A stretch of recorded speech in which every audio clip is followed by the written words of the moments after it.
Confronto do passado com o presente. Estamos começando mais um arquivo histórico. Aqui na Memory News e também no Memory Tube, via áudio web.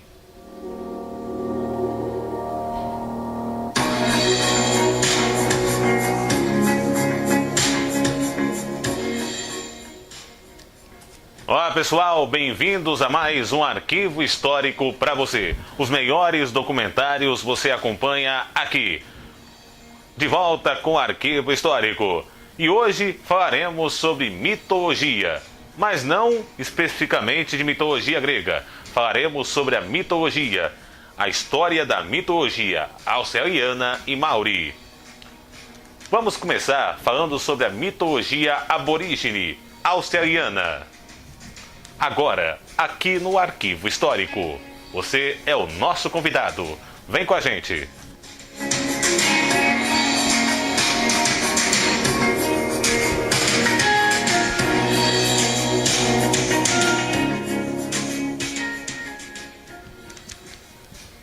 Embora colonizada pelos ingleses há apenas 225 anos, a civilização indígena da Austrália tem aproximadamente 70 mil anos e os mitos dessa cultura uns 10 mil anos. Muitas de suas histórias se originaram de características geológicas da região das tribos que as contavam. Embora os mitos não fossem escritos naquela época, fenômenos locais específicos descritos em alguns deles servem para situá-los dentro desse período. Não é menos do que milagroso que as mesmas narrativas tenham sido passadas de geração em geração e que tenham sido apenas através da tradição oral que as histórias sobreviveram para serem contadas hoje. Uma extensão de terra colossal, a Austrália indígena continha uma extraordinária variedade de tribos, aproximadamente 400, cada uma com o seu próprio idioma e sistema de crenças. Como tal, mencionar apenas uma mitologia mal arranharia a superfície. Por isso, mergulharemos em algumas de suas mais fascinantes histórias de todas as partes do continente.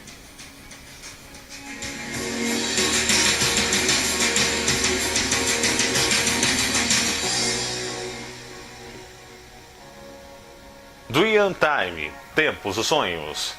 A mitologia aborígene australiana faz referência a 3 reinos principais: o humano, o terreno e o sagrado. Durante a criação do mundo, antes que a vida humana fosse criada, existiu uma era conhecida como Dream Time, ou Tempo dos Sonhos. Os aborígenes australianos acreditavam que após a criação, as pessoas passariam a viver simultaneamente no mundo físico e no Tempo dos Sonhos, sugerindo que tanto na vida como na morte, uma parte de cada um de nós reside no Tempo dos Sonhos eterno. Para melhor compreender e influenciar o seu meio ambiente, as tribos contavam e rezavam para o arquétipo do Tempo dos Sonhos de qualquer pessoa. Animal, ser que elas precisassem de ajuda para compreender, por exemplo, podiam apelar para o crocodilo do Tempo dos Sonhos a fim de ajudar a controlar a versão do mesmo animal na vida real. As lendas do Tempo dos Sonhos são usadas como mitos etiológicos e lições morais, transpondo essas lições para a vida dos contadores de histórias, e como tal, continuam a ser uma parte importante da cultura aborígene. Cobrindo uma extensão de terra tão vasta e incompreensível que os mitos sobre o Tempo dos Sonhos variam de uma tribo para outra, e que, portanto, um conjunto de mitos individual se torne para inalienável da identidade de cada clã.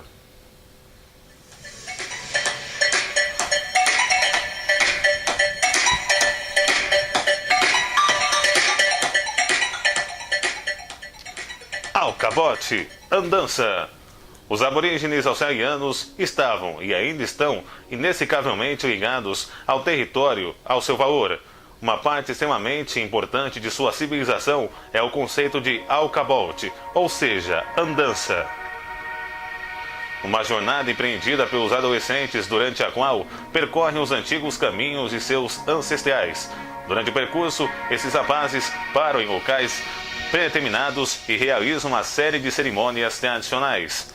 As canções e cerimônias associadas a essas jornadas de reclusão deram origem ao termo songlines, ou seja, trilhas de canções, que descrevem os caminhos percorridos pelos jovens.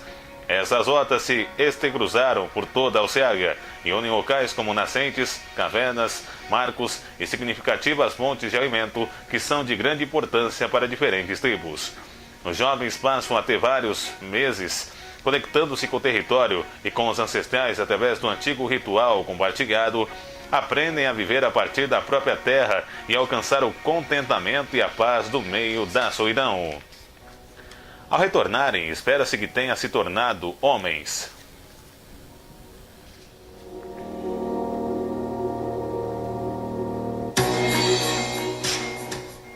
A serpente arco-íris. Apesar do assombroso conjunto de sistemas de crenças existentes na Oceania, um personagem aparece mais de uma vez: a serpente arco-íris.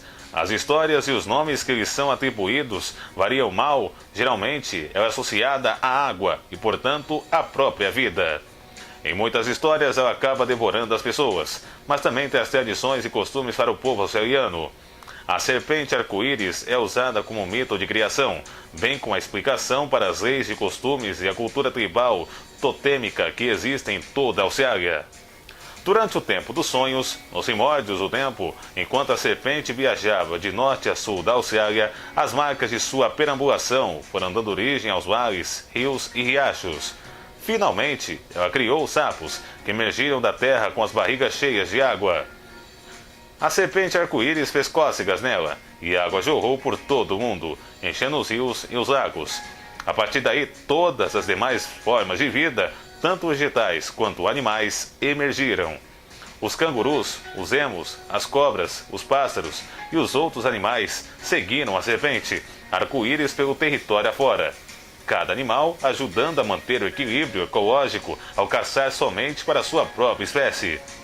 A serpente trouxe leis e decretou que eles desobedecessem deveriam permanecer sob a forma animal, ao passo que os que se comportassem bem seriam elevados à forma humana.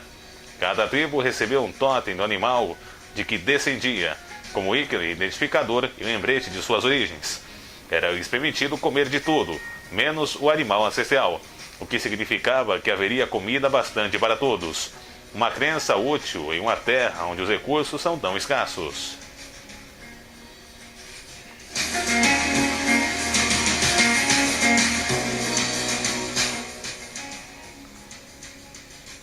Nos primeiros dias do tempo dos sonhos, antes de o sol ser criado, uma jovem perdidamente apaixonada foi proibida de ficar com seu amado. Frustrada, ela fugiu, embrenhando-se na mata, longe do alimento e da proteção, e encontrando condições cada vez mais desfavoráveis. Com a tribo em seu encalço, a jovem apaixonada foi forçada a se embrenhar-se ainda mais com lugares inóspitos. Ao verem a jovem adormecida e muito próxima da morte, os espíritos de seus ancestrais decidiram que era hora de intervir. Levaram-na para o céu, onde ela despertou e encontrou alimentos e fogo para se aquecer. Ela podia ver que seu povo estava com frio, e no escuro, incapaz de manter as fogueiras acesas o dia inteiro. Por esse motivo, embora sentisse saudades da família, o desejo de voltar para sua companhia, ela sabe que seu lugar era o céu e que tinha o dever de ajudar a família. Fazendo a maior fogueira que pôde, a jovem a manteve acesa o dia inteiro, para que o povo tivesse calor. A criação do sol lhe trouxe muita felicidade, e ela resolveu acendê-lo todos os dias, para permitir que a família cuidasse da sua própria vida.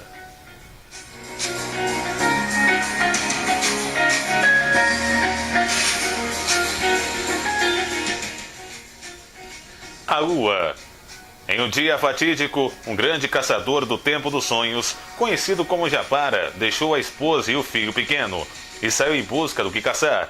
Em sua ausência, Paracupali, um andarilho contador de histórias, encontrou a esposa de Japara e se sentou para brindá-la com narrativas maravilhosas, nas quais ela ficou totalmente absorta. Sua concentração foi quebrada apenas quando ouviu um súbito baque na água. Seu filho tinha engatinhado e caído na correnteza. Ela correu para salvá-lo, mas era tarde demais. O menino havia se afogado. Embalado no colo de seu corpo sem vida, ela passou o dia inteiro chorando e aguardando o retorno de Japara. Quando lhe explicou o que havia acontecido, o marido teve uma crise de raiva e a culpou pela morte do filho. Sacando das armas, ela matou a esposa e então se voltou para Paracapole. Os dois homens lutaram, ambos recebendo muitos ferimentos, mas foi Japara quem, por fim, saiu vitorioso, matando o contador de histórias. Condenado por sua tribo, Japara imediatamente constatou o erro de seu rompante. Saiu em busca dos corpos da esposa e do filho, mas logo descobriu que haviam desaparecido. Lamentou seus atos e implorou ao espírito que os haviam levado que o autorizassem a reunir-se à família. Os espíritos aqueceram e permitiram que Japara entrasse no mundo do céu para procurar a esposa e o filho, acrescentando que, como punição, ele deveria procurá-los por si mesmo no céu solitário. Diz que ainda é possível ver as cicatrizes da luta de Japara com Paracupali nas crateras da Lua, a qual é o reflexo da fogueira que ele acendeu para ajudá-lo em sua tentativa desesperada de se reunir à família. A rota cambiante e o formato de lua são a ilustração da busca infindável do pobre Japara.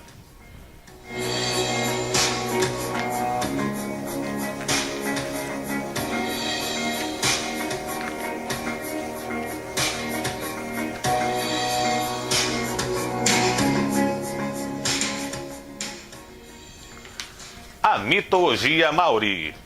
Os primeiros colonizadores Maori chegaram à Nova Zelândia, ao Aotearoa, como era conhecida, vindos da Polinésia no século XIII. A tradição Maori neozelandesa é totalmente dependente da tradição dos aborígenes australianos e foi inserida neste capítulo por motivos geográficos. A tradição Maori possui um rico campo politeísta e seus mitos estão profundamente entrelaçados com a natureza. O primeiro povo Maori descendia dos mesmos colonizadores polinésios, micronésios e melanésios, que cruzaram o Pacífico para habitar ilhas tão distantes quanto o Havaí e Fiji. Esse antigo passado itinerante fez com que o povo Maori adotasse uma atitude de reverência ao assombro para com o mar, e talvez explique por que muitos de seus mitos contem temas de viagem, perda e separação. Haginui e Paparatuink, Pai Céu e Mãe Terra. Segundo a mitologia Maori, Haginui, cuja forma abreviada é Hang, Pai Céu, e Papatunuaku, cuja forma abreviada é Papa, a Mãe Terra, foram os progenitores de todas as coisas terrenas. No começo, nada existia, uma ideia comum a quase todos os mitos de criação. E, no interior da escuridão, Hang e Papa jaziam em um escrito abraço havia milhões de anos. Os frutos da união foram uma casa de filhos homens, todos sendo obrigados a viver no espaço apertado entre os pais, sem nada além da escuridão ao seu redor. À medida que os meninos cresciam, foram ficando cada vez mais descontentes com a situação, até que começaram a discutir sobre o modo como deveriam separar seus pais. Tumatuatenga, deus da guerra e o mais beligerante dos irmãos, queria matar os dois, mas seu em mente e o irmão optaram pelo plano de Tanimauhata, deus da floresta. Eles separariam os pais à força. Cada filho tentou afastar Hang de Papa, mas em vão. O ônus coube mais uma vez a Tanimauhata, que usou de sua enorme força para puxar a terra para longe do céu, trazendo a luz e a primeira aurora para o mundo. Devastado com a separação, Hang choveu lágrimas de angústia, que criaram os rios e os lagos. Cada irmão encontrou um papel em consequência da separação dos pais. Taurimateia, deus das impéries, que teria preferido deixar as coisas como estavam, encontrou consolo no céu. Mais tarde, derrubando todas as árvores do irmão Tanimauhata, com o poder de seus ventos, Tangaroa, deus do mar, fugiu da fúria de Tahirimetea, buscando proteção do oceano. Ainda hoje, a dor pela separação do casal pode ser sentida. Hang continua a chorar lágrimas de tristeza, que caem no céu como chuva, e sua saudosa esposa, Papa, provoca terremotos, em uma vã tentativa de fragmentar o solo, e com isso, reduzir a distância que os separa. Mas mesmo assim, os dois permaneceram separados para sempre.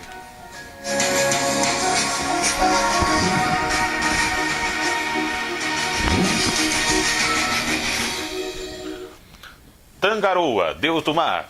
O êxito de Tangaroa para o mar causou enorme confusão, principalmente em sua família. Punga, filho de Tangaroa e ancestral dos répteis, tubarões, lagartos e arraias, seguiu o pai em direção ao mar. Dos 2 filhos de Punga, apenas Icaraterê, o ancestral dos peixes, seguiu o pai para o mar. Tute Wihehi, o filho que restava de Punga e ancestral dos répteis, viu-se preso na terra seca e se refugiou nas florestas. É por essa razão que o mar continua a se desentender com Tani Mahuta, o herói a terra, em uma tentativa de se reunir com seus descendentes legítimos. Os entalhes em madeira. A arte do entalhe é muito importante na tradição maori e serve como registro de seu povo e cultura. Não é de se surpreender que o papel que desempenha da mitologia seja tão interessante. Certo dia, Timanu, o jovem filho de um chefe chamado Rua Tepupuiki, estava navegando quando foi capturado por Tangaroa. Em desespero, Rua saiu à procura do filho. Ao encontrar a casa de Tangaroa, Rua descobriu que estava coberta de entalhes intricados, entre os quais viu o filho pendurado no telhado, com objeto de decoração. Em um acesso de ódio, Rua decidiu matar Tangaroa, mas Hime Matikotai, o idoso que tomava conta de casa, aconselhou a entrar e preencher todas as rachaduras e prestas para bloquear a luz externa. Ao fazer isso, Rua encontrou o local abarrotado de entalhes, todos, ao contrário do que enfeitavam o exterior, parecendo falar uns aos outros. Rua se dirigiu a eles, que concordaram em executar seu plano. Escrito à tinta. Os inconfundíveis desenhos intricados dos entalhes maoris são copiados hoje em dia em todo o mundo nas tatuagens tribais. Na manhã seguinte, tudo se encontrava em silêncio. Tangaroa, seu filho, seu neto e todos os outros peixes tentaram despertar, mas a escuridão os enfeitiçou a eles e voltaram a dormir. O cenário estava pronto para a Rua se vingar. Chegando à casa silenciosa de Tangaroa, Rua incendiou. Os fugitivos saíram imediatamente da construção em chamas, inclusive Kanai, a tainha e Maroro, o peixe voador. Mas muitos outros peixes morreram. Rua também conseguiu fugir e pegou um punhado de entalhes internos no caminho, levando a versão no falante dessa forma de arte para o mundo dos humanos. Diz que os intricados padrões que se viam entalhados em madeira são inspirados nas escamas de peixes, o que poderia explicar por que Tangaroa é associada a eles. Em homenagem à morte do filho de Rua, as casas de Maori tradicionalmente exibem no telhado um menino semelhante a uma gárgula conhecido como teco-teco, com proteção contra os intrusos. Tumatuenga, deus da guerra. Tumatuenga foi o filho mais beligerante de Renji e Papa. Ele desejou matar os pais para separá-los e permitir que a luz entrasse no mundo. Embora o plano mais sensato de seu irmão Tani Mahuta tenha prevalecido, o discurso combativo de Tamatuatenga não parou por aí. Contrário aos atos dos irmãos, Tumatuatenga criou armadilhas para capturar os pássaros, filhos de seu irmão Tani Mahuta, redes para apanhar os peixes, filhos de seu irmão Tangaroa, e instrumentos para cultivar a terra, os frutos de seu irmão Hongo, deus da agricultura. É por esse motivo que Maori pôde desfrutar do prazer de comer animais terrestres como peixes e vegetais, mesmo que sejam filhos de deuses. O único de seus irmãos que Tumatuaenga não conseguiu dominar foi Tauri-Mateia, deus da intempéries que continua até hoje a manifestar suas alterações de humor por meio do mau tempo. Tumatuenga é uma divindade crucial do enorme estrutura, porque permitiu aos humanos usufruir permanentemente da terra e do mar, comendo peixes e cultivando o solo. Maui Tukitikini, semideus. Várias gerações depois de Hang Papa e sua voluntariosa prole, havia um semideus chamado Maui que protagonizou diversas aventuras. Na infância, Maui assistia com inveja os irmãos mais velhos pescarem na sua canoa e voltarem com uma penca de peixes.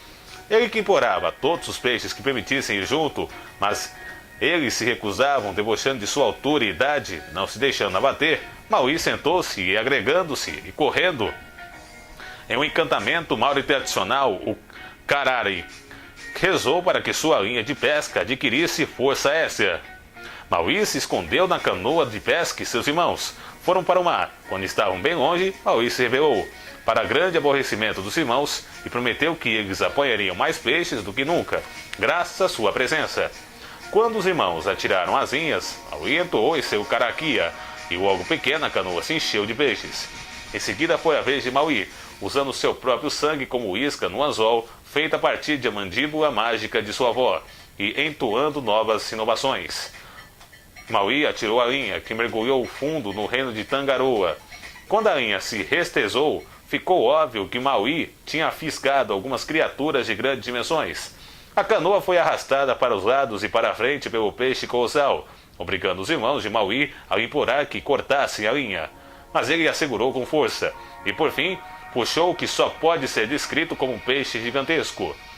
Enquanto seus irmãos guardavam os peixes, Maui voltou para seu povo em Auaiki, a terra mítica do povo Maori, um nome com a mesma raiz linguística de Hawaii, para que eles ajudassem a levar a volumosa peixe para casa.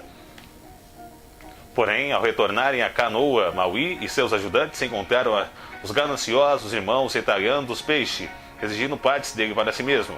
Felizmente, o peixe era tão grande que todo o povo, assim como os animais de Hawaii, couberam no seu interior.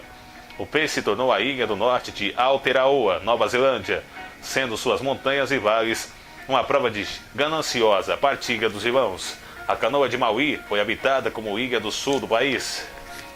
Ainda hoje, os nomes Maori para as ilhas da Nova Zelândia são Te Ika a Maui, o peixe de Maui para a ilha do norte, Te Waka a Maui e canoa de Maui para a ilha do sul.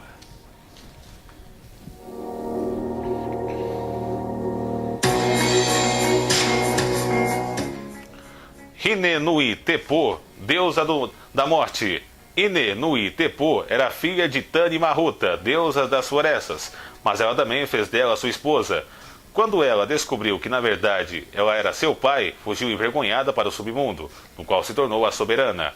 Apesar de muitas realizações de Maui, entre elas atrasar o curso do sol para que a luz durasse o dia inteiro, ela tinha consciência de que morreria algum dia. Conseguindo um vaticínio feito pelo pai em seu batizado, sem se deixar abater por essas trivialidades, Maui resolveu visitar o Hinemui Tipo e enganá-la para que lhe concedesse a imortalidade. Ante sua visita, Maui reuniu um bando de pássaros diferentes para levar como companheiros. Em seguida partiu ao encontro de uma deusa, que podia ser vista como um brilho vermelho no horizonte ao oeste.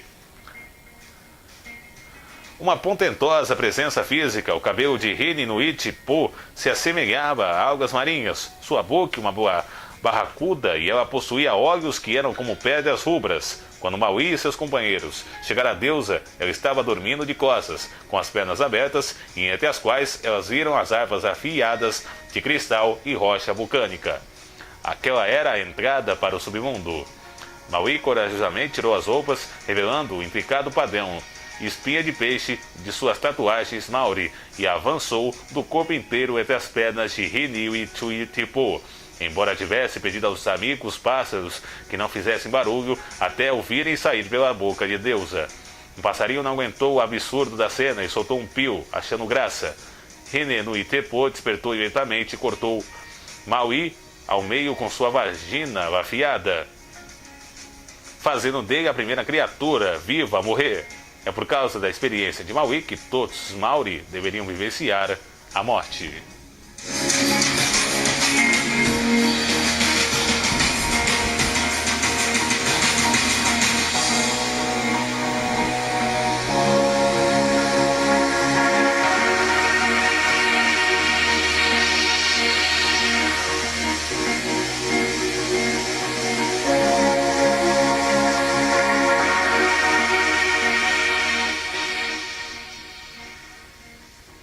E esse foi o Arquivo Histórico, falando sobre a mitologia da Austrália e na Nova Zelândia, mais conhecida como mitologia Maori. Gostaram dessa postagem, desse vídeo, áudio web? Envie a sua opinião aqui na Memory News no Facebook ou no YouTube. Acesse o Memory News no Facebook. Não deixe de acessar os nossos vídeos, nossos arquivos, nossos áudios e também as nossas notícias. Muita informação para você. Prestação de serviço, esporte, você encontra na Memory News no Facebook. Tem o YouTube, o nosso canal no YouTube, o MemoryTube, com vídeos selecionados para você acompanhar os melhores vídeos da Memory para você. Não deixe de acessar inscreva-se em nosso canal, é gratuito, você vai gostar.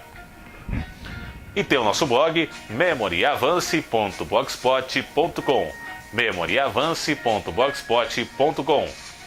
Acesse o nosso site atualizado. Quer anunciar sua empresa, seu negócio na Memory News? Envie o e-mail para memorynewsavance@gmail.com, memorynewsavance@gmail.com ou brunodamaceno54@gmail.com. Contatos para locuções 0 Prestadora 11 952 99 1057, 95299 1057, Prestadora 11. Obrigado a todos, grande abraço e até a próxima. Memory News, compartilhando a informação com você, sempre no arquivo histórico, com os melhores documentários para você. Obrigado a você que está me acompanhando em casa, na escola, no trabalho, no seu carro, no seu celular, no seu tablet, no seu computador. É um prazer imenso estar com você.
Via Áudio Web, Arquivo Histórico.